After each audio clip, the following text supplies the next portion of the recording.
Japan কি অবস্থায় ছিল সবাই জানে, কিন্তু মাত্র 3 বছরের মাথায় তারা বিশ্বকে চমকে দিল। তারা বিশ্বের সর্ববৃহৎ ইলেকট্রোমেকানিক্যাল ইন্ডাস্ট্রি মিৎসুবিশি চালু করে বিশ্বকে জানাই দিল যে জাপান ঘুমিয়ে পড়ে নাই। সেই জাপান সেখান থেকে বের হয়ে আসতে পারল, বের হয়ে এসে এখন বিশ্বের একটি উন্নত মর্যাদাশীল জাতি হিসেবে ছেড়ে দাঁড়াতে পারল। এই অঞ্চল দুইবার স্বাধীনতা অর্জন করার পরেও আমরা কেন পারলাম না?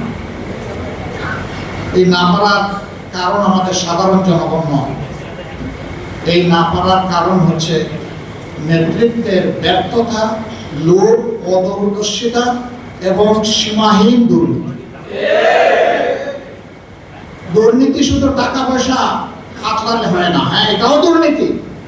সবচেয়ে বড় দুর্নীতি হচ্ছে মানুষের অধিকার হরণ করা, অযোগ্য লোকদেরকে যোগ্য জায়গায় বসিয়ে দেওয়া, যোগ্যতা সম্পন্ন লোকদেরকে অপমান করে তাড়িয়ে দেওয়া, এটি হচ্ছে সবচেয়ে বড় দুর্নীতি। দুর্নীতির এই বিষবাষ্প যতক্ষণ পর্যন্ত সমাজ থেকে বিদায় না নেবে, আমাদের সমাজ স্বাধীনতার কাঙ্ক্ষিত সুফল ভোগ করতে পারবে না। এরপরে তার মুখেই শুনলেন, আমি বলার পরে তো হইচই পড়ে গেছিল। আমি বলেছি যে তিনি বিদ্রোহ করেছেন, বেওকুফরা বুঝেছে তিনি স্বাধীনতা ঘোষণা করেছেন। এটা নিয়ে কি যে হয়েছে, তিনি অবশ্য বলেছেন অনেক সময় এরা ইংলিশটা বুঝে না, উনি ঢাকা বিশ্ববিদ্যালয়ের ইংরেজি শিক্ষকদেরকে ব্যবহার করেছেন। এরপরে তিনি বলেছেন যে না, আমার কাছে এগুলা সংরক্ষিত আছে, পয়সাও লাগবে না, আমি দেখাই দিব, চলে আসুন। জানবে না, বুঝবে না, তার আগে চায়ের কাপে ঝড় তুলবে। কেন তুলে জানেন? মূল ইস্যুকে চাপা দেওয়ার জন্য। দেখেন না, সম্প্রতি একটা ঘটনা, আমাদের এই ঈদ উপলক্ষে আমরা একটা রিসেপশনের আয়োজন করেছিলাম। বিদেশি কূটনীতিবিদরা এবং আমাদের বন্ধুরা এখানে এসেছিলেন। ঈদের দিনটা মানুষ একটু খোলামনের সবার সাথে মিশে, আমি একটু মিশেছি। হায় রে আল্লাহ, এটা নিয়ে কি অবস্থা! নবীজি এটা করেছেন রে ভাই, তিনি তার প্রিয়তম সাহাবীর সাথে এটা করেছেন। এটা তো আমার নবীর প্রিয় সুন্নাত। আমি তো আমার নবীর প্রত্যেকটা সুন্নতকে ভালোবাসি। এই কি বলবো না বললে এগুলো পাত্তাই আমি দিই। তুমি বলতেই থাকো, আমি করতেই থাকি।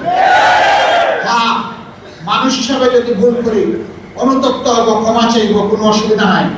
কিন্তু আমার শুদ্ধ কাজটাকে ভুল হিসাবে চালিয়ে দিবা আর মনে করবা নিজেই শুধু জ্ঞানী, আর সবাই চোখ বন্ধ করে অথবা উট পাখির মতো ঠোঁট বালিতে ঢুকে বসে আছে, এটা মনে করবা। দুনিয়া এখন বড় চালাক। তুমি যে রাস্তা দিয়ে হাঁটো, ওই রাস্তা অবজার্ভ করার জন্য তোমার রাস্তায় শত সার্চ লাইট বসে আছে। আমাকে একদিন একজন বিখ্যাত সাংবাদিক জিজ্ঞেস করলেন যে আপনাদের নিয়ে এত নাড়াচাড়া করে কেন? আমি বললাম খুব ভালোবাসি তো, এই জন্য কষলায়। আমাদের ভালো কথাটাকে টুইস্ট করে অন্যভাবে উপস্থাপন করে। একটা কথা এক লাইনে সব বলা যায় না, হয়তো 3টা লাইন বললাম, ওর পছন্দ হয়েছে আমাকে ঘায়েল করার জন্য একটা লাইন পোস্টিং দেবো, ওটাকে ফটোকার্ড বানিয়ে ছেড়ে দেবো, বাকি 2 লাইনের খবর নাই। ভাই এগুলো তো ভালো জিনিস, আমরা জানি। আমাদের সাংবাদিক বন্ধুরা এগুলা করতে চান না, তাদেরকে করানো হয়, করতে বাধ্য করা। এত রক্ত,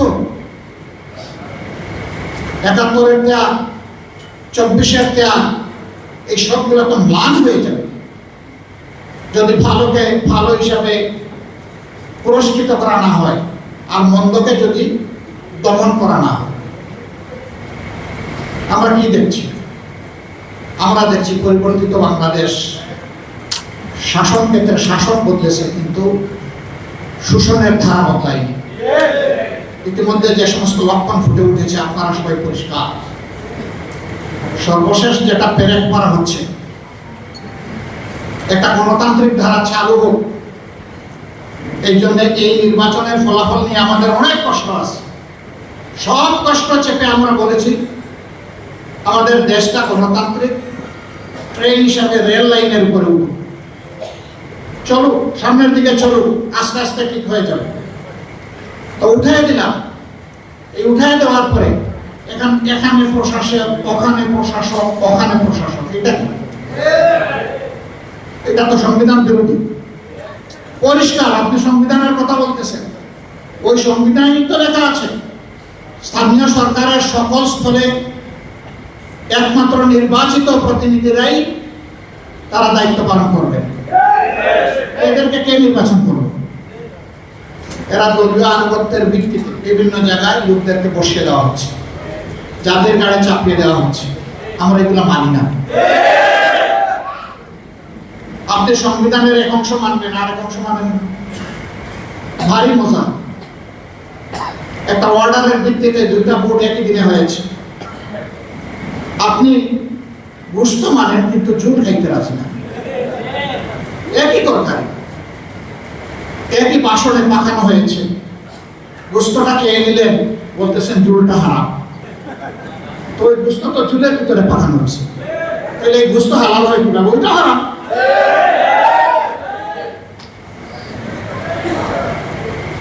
জনগণকে এত বোকা মনে করার কারণে জনগণ সব বুঝে। হ্যাঁ, আপনারা মানবেন, তবে সহজে মানবেন না, আমরা বুঝতেছি। এরকম অতীতেও কিছু কিছু বিষয় সহজে মানেন নাই, কিন্তু পরে ঠিকই মেনেছে। আমরা নিজের জন্য, কোনো দলের জন্য এই কাঠামোগত পরিবর্তন আমরা চাচ্ছি না, সংস্কার চাচ্ছি না। আমরা 18 কোটি মানুষের জন্য চাই। গণতন্ত্রের এসেন্স, বিউটি, একটা দল সরকারে যাবে আর একটা দল বিরোধী দলে থাকবে। এই দুই দল মিলেই জাতিকে সামনে এগিয়ে নেবে। সরকার ভালো করলে সহযোগিতা করবে বিরোধী দল, যদি মন্দ কিছু করে থাকে লাগাম ধরে টান দেবে। আমাদের নীতি তাই হবে ইনশাআল্লাহ। তাওয়ানু আলাল বিররি ওয়াত তাকওয়া ওয়ালা তাওয়ানু আলাল ইসমি ওয়াল উদওয়ান। এই নীতির বাইরে আমরা যাব না। জাতীয় স্বার্থে কাউকেই আমরা ছাড় দিয়ে কথা বলবো না। 70 ভাগ মানুষ যারা ভোট দিতে গিয়েছিল, তাদের প্রায় 70 ভাগ, 68 ভাগের ঊর্ধ্বে তারা সংস্কারের পক্ষে রায় দিয়েছে। এখন একবার ওনারা বলেন যে আমরা অক্ষরে অক্ষরে মানব, আবার বলেন জনগণ না বুঝে রায় দিয়ে দিচ্ছে। আরে ভাই, জনগণ বুঝুক না বুঝুক, ভোটের অধিকারটা তার, আপনার না। ওই পাকিস্তান বাহিনী ভোটের অধিকার স্বীকার করে নাই বলে তাদেরকে চড়া মূল্য দিতে হয়েছে। আজকেও যদি সেই পুরানা কায়দায় চিন্তা করা হয় জনগণের ভোটকে অস্বীকার করার, অগ্রাহ্য করার, অপমান করার, তাহলে দেশবাসীকে অপমান করার খেসারত গোনার জন্য তৈরি থাকতে হবে। যেই দেশবাসী রক্ত দিয়ে ফেসিবাদ হটানোর রাস্তা চিনে ফেলেছে, এই দেশবাসীকে আর দমানো যাবে না। কি দিয়ে দমাবেন? ফাঁসি তৈরি আছে। কি দিয়ে দমাবেন? গুলি করবেন, তৈরি আছে। কি দিয়ে দমাবেন? আবার আয়নাঘর কায়েম করবেন, তৈরি আছে। কিন্তু বলে দিচ্ছি, ওই জীবনের বিনিময়ে সব ফাঁসি, এই ধরনের মতলবী বিচার ব্যবস্থা এবং আয়নাঘর সব গুলিয়ে দেওয়া হবে ইনশাআল্লাহ। আর এগুলো কায়েম করতে দেওয়া হবে না। জনগণের অধিকারের সাথে যারাই সিনেমিনি করবে, তাদের সাথে আমরা কোনো আপোষ করব না। জাতীয় জীবনে আমরা এখন একটা গুরুত্বপূর্ণ জায়গায় আছি, খুবই জটিল জায়গায় আছি। সম্প্রতি যুদ্ধের কারণে গোটা বিশ্ব অস্থির, অর্থনীতি অনেক দেশের ভঙ্গুর হয়ে পড়েছে। জ্বালানির অভাবে অনেক দেশ কুড়িয়ে কুড়িয়ে হাঁটছে। অবশ্য আমরা জ্বালানিতে খুবই সমৃদ্ধ, কারণ আমাদের মন্ত্রী মহোদয় বলেছেন কোনো কিছুর আমাদের অভাব নেই। এই অভাব না থাকার কারণে কয়েক কিলোমিটার একটা পাম্পের সামনে এখন সারি সারি লাইন। তো অভাব নাই তো এত লম্বা লাইন কেন? আজকেও আমি বিভিন্ন ইন্ডাস্ট্রি মালিকদের সাথে কথা বলেছি। আচ্ছা, বুঝলাম গাড়ি চলবে না, নামে হাঁটলাম, তো ইন্ডাস্ট্রি যদি না চলে তাহলে এই দেশ চলবে কিভাবে? সেই ইন্ডাস্ট্রির চাকা ঘুরতে হলেও তো আমার জ্বালানি লাগবে। এ পরিস্থিতি সৃষ্টি হওয়ার সাথে সাথে বলেছিলাম বিকল্প সন্ধান করুন। আজকে বলবো, সংকীর্ণতা থেকে বের হয়ে আসুন। এটা সরকারের একার সমস্যা নয়, এটি 18 কোটি মানুষের সমস্যা। এটা শুধু বাংলাদেশের সমস্যা নয়, এটা গ্লোবাল প্রবলেম। এই ধরনের জাতীয় সমস্যায় খোলা মনে সবাইকে নিয়ে বসে আমরা প্রস্তুত সব দিক থেকে সহযোগিতা করতে, যতটুকু সম্ভব। আজকেও কয়েকটা দেশের প্রতিনিধিদের সাথে কথা বলেছি যে তারা এই পরিস্থিতিতে আমাদেরকে কি সহযোগিতা করতে পারে। তারা বলেছে আমরা সাধ্যমতো বন্ধু দেশকে সহযোগিতা করার জন্য প্রস্তুত আছি। আমরা যদি এই সরকারের ব্যর্থতা চাইতাম, তাহলে আমরা রাস্তায় এখন নেমে আগুন জ্বালানো শুরু করতাম। আমরা তো সরকারের সফলতা চাই, কিন্তু সরকারই যদি উল্টা পথে হাঁটে, আমাদের তো করার কিছু নেই। সরকারকে সঠিক পথে হাঁটতে হবে। মানুষের আকাঙ্ক্ষাকে সম্মান করুন। একবারে আগামী 29 তারিখ আবার অধিবেশন বসছে। আমাদেরকে নোটিশ দেওয়ার কথা বলা হয়েছে সংস্কার বিষয়ে আলোচনার জন্য। আমরা সুযোগ দিয়ে বলতে চাই, নোটিশের অপেক্ষা না করে অধিবেশন বসার সাথে সাথে ঘোষণা দিন যে আমরা তা আপাতমস্তক যেভাবে সাইন করেছি ওইভাবে বাস্তবায়ন করব। আসলে এখন বাস্তবায়ন প্রক্রিয়া নিয়ে আমরা আলোচনা করি সংসদে। আমরা প্রস্তুত, খোলা মন নিয়ে প্রস্তুত, কিন্তু এইটা নিয়ে যে কোনো ধরনের কালক্ষেপণ, টালবাহানা আমরা মানব না। যদি সংসদে তার সমাধান হয় আলহামদুলিল্লাহ, না হয় এই রাজপথ আমাদের পরিচিত। আমরা প্রথমে এই রাজপথ চাই না, আমরা চাই সকল কর্মকাণ্ডের কেন্দ্রবিন্দু হোক সংসদীয় গণতন্ত্রের মহান জাতীয় সংসদ। সম্মানিত ভাইয়েরা, কেউ কেউ বলেন 72-এর সংবিধান পরিবর্তন করা যাবে না। আমি জিজ্ঞেস করি, 72-এর সংবিধান শেখ মুজিব কি রক্ষা করেছিলেন? 72-এর সংবিধানে কি বাকশাল ছিল? 72-এর সংবিধানে কি বহুদলীয় গণতন্ত্র নিষিদ্ধ ছিল?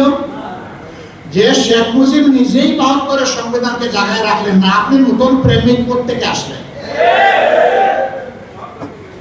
জিয়াউর রহমান সাহেব কি এই সংবিধান পরিবর্তন করেন নাই?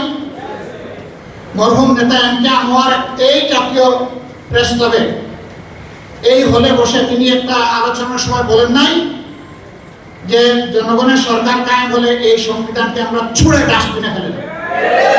তিনি এইরকমই বলেছিলেন অঙ্গভঙ্গি করে। মরহুমা সাবেক প্রধানমন্ত্রী বিএনপি চেয়ারপারসন বেগম খালেদা জিয়া কি বলেন নাই যে জনগণের সরকার কায়েম হলে এই সংবিধান থাকবে না? তাহলে আপনারা কি তাদের চাইতে বেশি 72 সংবিধান প্রেমিক হয়ে গেলেন? এই সমস্ত জিনিস ভালো না, ভালো লক্ষণ না। জনগণকে মেহরবানি করে ভুল বুঝবেন না, ভুল বুঝানোর চেষ্টা করবেন না। জনগণের আকাঙ্ক্ষা বোঝার চেষ্টা করুন, দেয়ালে একটু কান চাপেন, শুনবেন এদেশের জনগণ কি চায়।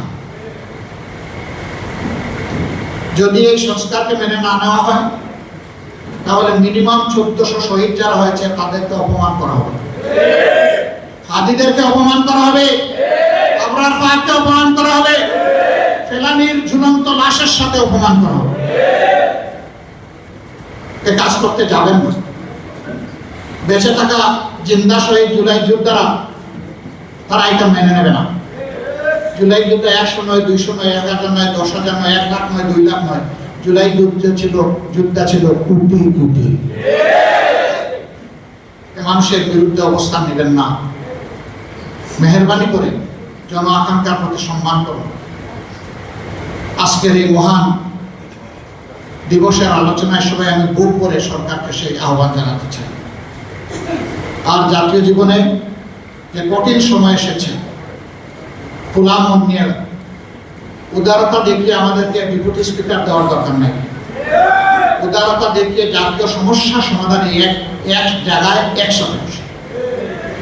এটা সংসদের ভিতরে হবে না, কারণ সংসদের ভিতরে সকল দল প্রবেশ করে নাই। এদেশে যারা অন্যান্য দল আছে তাদের অবদান আছে এই দেশের জন্য। মুক্তিযুদ্ধে আছে, 24-এ আছে, তাদের সবাইকে নিয়ে বসে কথা শুনেন। ডিসিশন তো আপনারাই নেবেন, অন্তত খোলা মনে পরামর্শগুলো শুনেন। কে কি বলতে চায়? আমি আশা করি জাতি উপকৃত হবে এবং আপনারাও দিশা পাবেন ইনশাআল্লাহ। সেই পারস্পরিক হিংসা হানাহানি রাজনীতি বন্ধ হবে। আফসোস এখনো শুধু একটা ইলেকশন হয়ে গেছে, সেইটাকে কেন্দ্র করে মানুষ কম যাচ্ছে, এমনকি নিজ দলের মানুষকেও কম করা হচ্ছে। তাহলে ফেসিবাদ বিদায় নিল কোথায়? ফেসিবাদ এতদিন আত্মগোপন করে গর্তের মধ্যে ছিল, এখন আবার মাথা তুলতে শুরু করেছে। দেশবাসীকে বলবো, এই ফেসিবাদ নূতন করে কেউ যদি কায়েম করতে চায়, ইনশাআল্লাহ সবগুলো হাত একত্রিত করে আমরা রুখে দেবো। রুখে দেওয়ার জন্য তৈরি থাকতে হবে। আল্লাহ রাব্বুল আলামিন প্রিয় দেশকে হেফাজত করুন, আমাদের স্বাধীনতাকে আল্লাহ অক্ষুণ্ণ রাখুন, আমাদের বীরদেরকে, সকল পর্যায়ের বীরদেরকে আল্লাহ সীমাহীন মর্যাদা দান করুন। প্রিয় দেশের জনগণকে অধিকারের পক্ষে সজাগ থেকে অধিকার আদায় না হওয়া পর্যন্ত লড়াই চালিয়ে যাওয়ার তৌফিক আল্লাহ তাআলা দান করুন। সবাইকে অসংখ্য ধন্যবাদ। আল্লাহ তাআলা আপনাদের সবাইকে সুস্থ রাখুন।